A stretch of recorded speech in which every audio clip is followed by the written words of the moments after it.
My name is Keith Burhans. I'm an audio engineer at Warner Brothers Studios. I've always been interested in sound and music.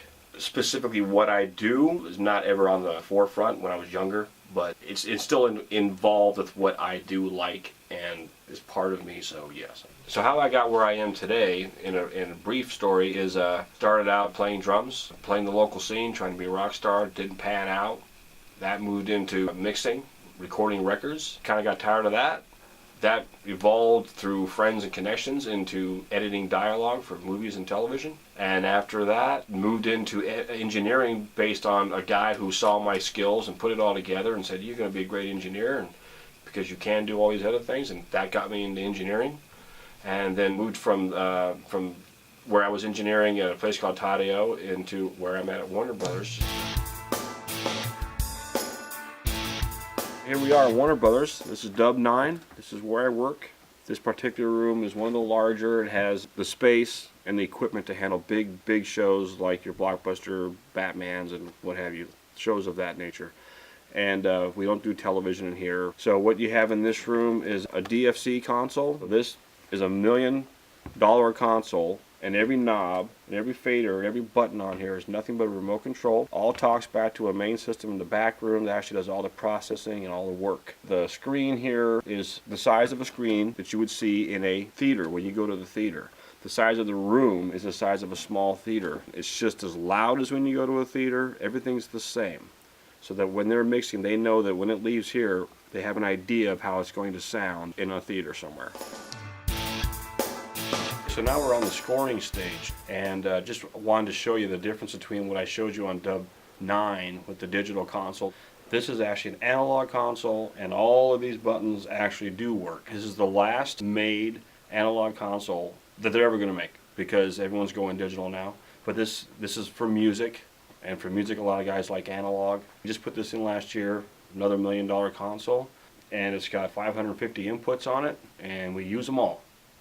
Out here is the scoring stage where the orchestras are, and that's what we do with this room. This is one of the movies I worked on that was really big at the time, 1996. But Earl, the Goat, Manigault, true story. Other big movies we worked on were The Virgin Suicides, Gleaming the Cube way back in the day. There's films that I'll see on TV, and I'll say, well, this looks really familiar. This is a really cool movie. And you watch it, and at the end, you see your name go by. It's like, oh, that's why I know this song. I edited this film. But you work on so many, you literally just lose track. Kind of cool things that have stuck out over my career. Meeting cool musicians and working at great studios. Got to travel a little bit. People you don't even know that are behind the scenes, but really like powerful mixers and guys that have taught you a lot of cool stuff. That's really amazing. And right down to where I am today at Warner Brothers, I could get my son in, who's a big Chuck fan, onto the set.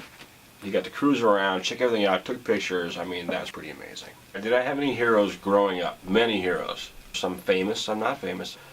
And then, obvious things. If it wasn't for John Ross, who connected the dots for me, I wouldn't be here today. Right down to your family and friends. My son, he inspires me daily. I do a lot of things because of him.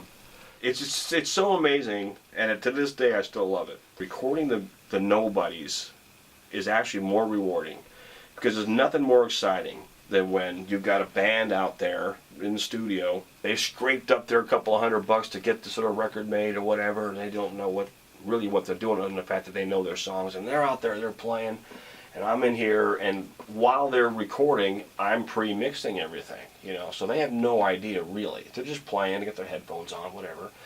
But when the first time they come into the room and I hit play and it's larger than life, and they're like, wow, is that us? I didn't know we could even sound like that. I didn't know my drums could sound like that. And I'll tell you what, that's really rewarding. And I think that actually, if I look back on those days, besides all the technical stuff you learn, that's all fine, but that's really what I got the most out of that. What I record for me, it's about the mix. There's basically 3 stages to a recording project. You've got your pre-production, which is, okay, what are we going to do? What do we want it to sound like? Where are we going with this?